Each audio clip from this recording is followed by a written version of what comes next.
This baseball team, huh? What a stretch they are on. They sweep the Tampa Bay Rays after being down 5-1. I didn't see it coming. Once Tanner Banks was in the game and things started to unravel, I went, well, at least they won the series. Then this team showed balls. They showed grit. They had a backbone, which, to be fair, they gave us a taste of that against the Diamondbacks in Game 3, but just came up short. But it doesn't hit the same when you come up short. You must finish the job.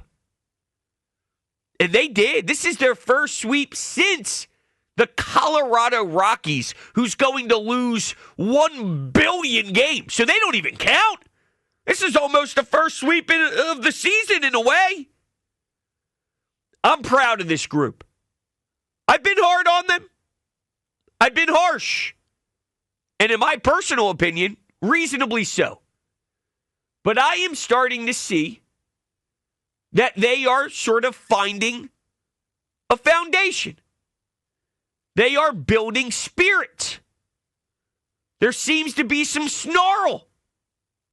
And they're building on it game by game.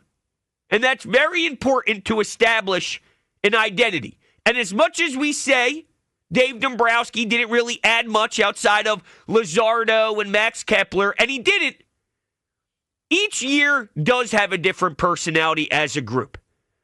You're seeing that now with the Celtics. Last year to this year, not to sprinkle that in.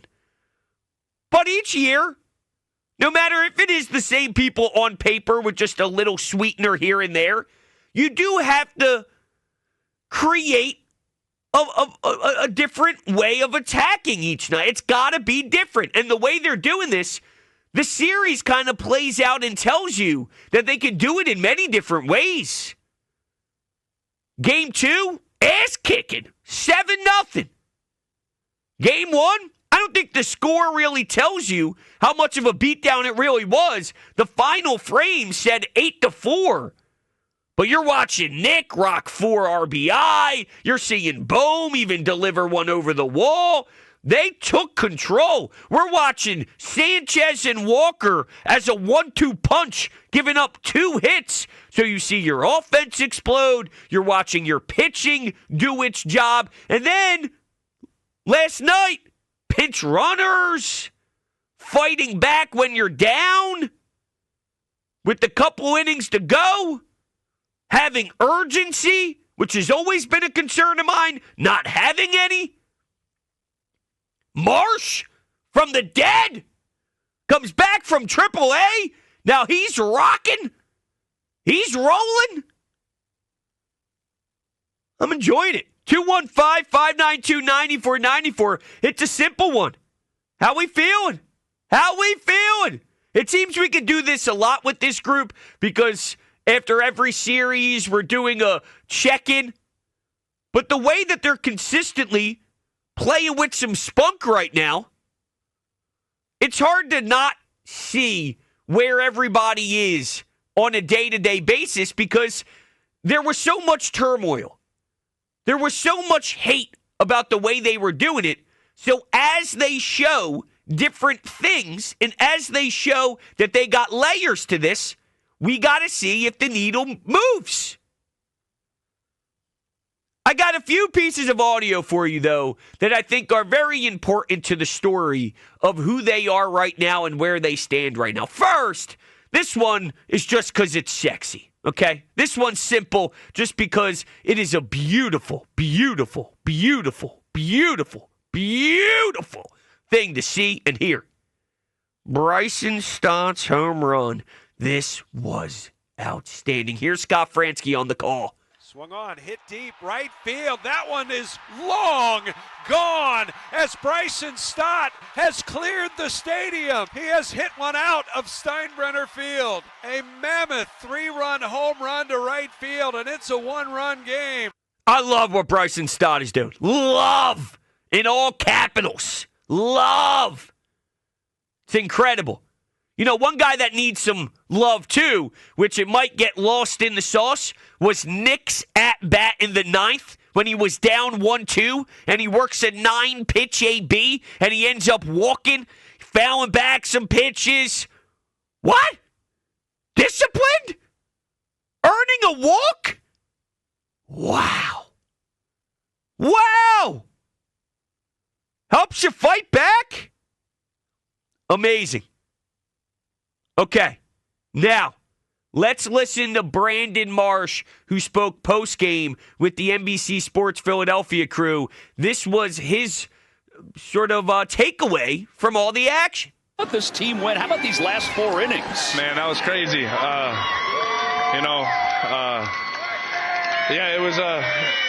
It took all of us tonight, bullpen, starter, and freaking every person that started on the bench. So it was a full team effort, and that's what it's all about. Let me ask you about the gratification. I mean, you play this game a long time. You've been an athlete a long time. Just to come through the way you did tonight. That's give all the credit to the staff and my teammates that have been picking me up.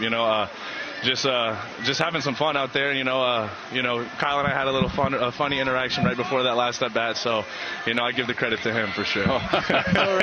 That's cool, listening to him talk about sort of what he's been through so far. And when he was with the Iron Pigs, they were posting a lot of social media content of him and Garrett Stubbs, and it was getting some interaction. And there was even a clip of him waiting for the teammates one time to leave the field, and he was waiting there by sort of the clubhouse and giving everybody high fives and dapping them up and going nuts. And it just goes to show whether he's doing it just try and keep himself loose and not pout and just keep himself in a good headspace when he knows he's battling baseball demons, if you will. It shows you, I think you can correlate the way that he was mentally attacking that AAA stint and where he is now and the belief in himself, and he knew he'd get back, and he just handled things the right way, and not everybody does. And it tells you a bit about some of the guys in that clubhouse in a very positive light. Because there are going to be people who get sent down. They cry. They complain. They get angry.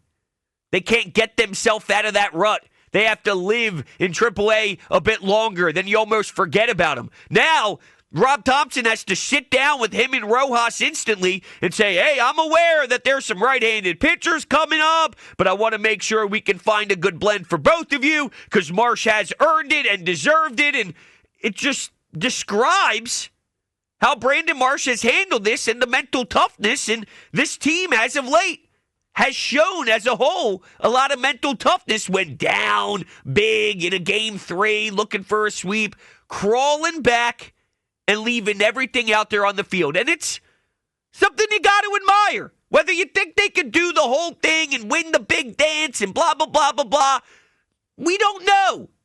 But you got to respect what we've been getting. And what we've been getting is glorious baseball as of late. What they just did to come back and beat the Rays in the fashion that they did. Turner, Marsh, and Turner, you heard me, Turner. Look at me giving him appreciation. And you think I'm a hater. Last thing, then we'll get to the phones. 215-592-9494. This interview was actually from Game 1 of this series, so it's reflecting back a couple of games. But when you listen to Nick Castellanos, and I actually played this audio when that game was all wrapped up and finished earlier this week, but he said something late in the interview that I think was very important to the way that this team was trying to answer some questions. Take a listen. This, again, was NBC Sports Philadelphia with Tom McCarthy asking Nick Castellanos about the 4 RBI day and just the way that the team was producing offensively. What could this game do for your offense? Well, hitting's all about confidence. So if we had a bunch of guys had really good offensive night, they got a good chance to show up to the park tomorrow with a little bit of confidence, which might give us a little bit of a edge, I guess. Boom. The edge. Edge. How do you think this team's playing lately? I think they're playing with edge. I think they're playing with guts. I think they're playing with this intensity that other teams are aware. Man, these guys, they're going to the very final last out, and it's going to be a grind. They're not giving up. They're always staying in this thing. Good luck. You got to get 27 outs. And I appreciate this. I do. I can't get over how much fun I had consuming that baseball game. It was nuts. It was nuts. It's May 9th. Well, it was May 8th at the time of the game. But it's May 8th. And I'm sitting there on the edge of my couch doing a couple fist pumps, doing a couple yells, getting the text from the wife from upstairs. The hell are you doing down there? Shut up. You're going to wake the baby. I said, stop. So I said, stop! Exclamation point. What do you want me to do? It was a bomb. It was a rip. We're right back in this thing. Marshy? After he doubled down the line a couple days ago, getting some action again with the big club. What, am I supposed to sit there in silence? What, are you sick? Supposed to be quiet? My baseball team's kicking ass right now. I'm starting to get juiced about them. I've been miserable for a good chunk of the season. I'm finally starting to enjoy. I need to get my expressions out. They have a backbone. They do. They have a backbone right now. And I want to go back to the Matt Strahm quote. I want to reference the quote that he had after this game. Winning series is huge, but we've had a sour taste in our mouths from a couple of series that have gotten away from us on the sweeps. And when I package that together with what Nick Sirianni said game one after he had 4 RBI, and he mentioned the word edge, I really am starting to see their vision play out. And sometimes it doesn't happen automatically. Sometimes it takes a second or two, and a second or two in baseball is a good portion of games, but it takes a bit to be created. But you need to have a blueprint on what you're trying to accomplish first. And they went into the offseason and clearly targeted how they were going to try and change their approaches at the plate, how they are going to be a different team, at least offensively. Defensively, I just don't think they're a smart club. Or base running, I should say I wanted to go with the base running next in the smart club. I don't think they're good on the base paths. I think defensively they are limited fundamentally and just skill set wise. So that's always going to be a part of the issue. But offensively speaking, they tried to go about their business in the offseason to create something different. And now with this attitude of edge and sour taste in their mouth, it's starting to get married together. And when they touch the field on a day-to-day basis with that brewing and that getting started, it's almost like it's in a crock pot. And there's a slow burn. And it's got to sit in there for hours and hours and hours and hours. You started in the morning, and then you're eating dinner at 7 o'clock at night. And right now, we're waiting for the crock pot to get our food where it needs to be. And hopefully, you have it on the right settings, and you don't overcook it. And it's not in there too long or not in there long enough. Hopefully, we can get this thing just right, and we won't know until October. But at least for now, I'm excited thinking about what that meal can be. And there was a while there where I didn't know if I could get excited about that meal. I saw the crock pot and I went, oh gosh, the hell are we having? Can't be doing that. Here's what I got to say about Taiwan. What Taiwan did in game 2 actually got me to a point where I think it is very possible that he becomes a reliable right-handed bullpen arm that's more than a let me eat a few innings because my starter couldn't get going type of guy. Wow. I think Rob Thompson was watching that performance, and during that, his brain was realizing There may be something to this. And there's a lot of me that feels you're so desperate that you have to open up this door, more so than I truly want to. But with what he showed out of the pen, that was legitimate stuff. That was gross attacking. And maybe he feels motivated to prove his worth still.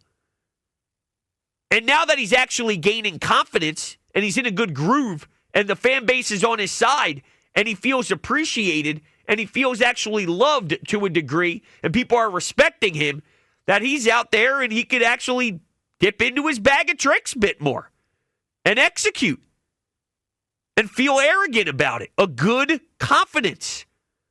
A good amount of cocky. And if he can be something that you're missing, you need multiple bullpen arms, and you can't get it all at the deadline. So you need to look internally. And there's a chance he could be one of those moves that actually benefit you to a wild degree. And maybe that motivates him too. That he sees there's a chance here. Take it, dude. Take it. It's right there. You could be the right-handed arm because Romano's iffy. Romano is a question mark every time he touches the mound. Orion Kerkering's not going to cut it. But Taijuan, you've been in the majors for a long time. You got a lot of knowledge. You've struggled. But man, have you bounced back. This thing is starting to get salvaged.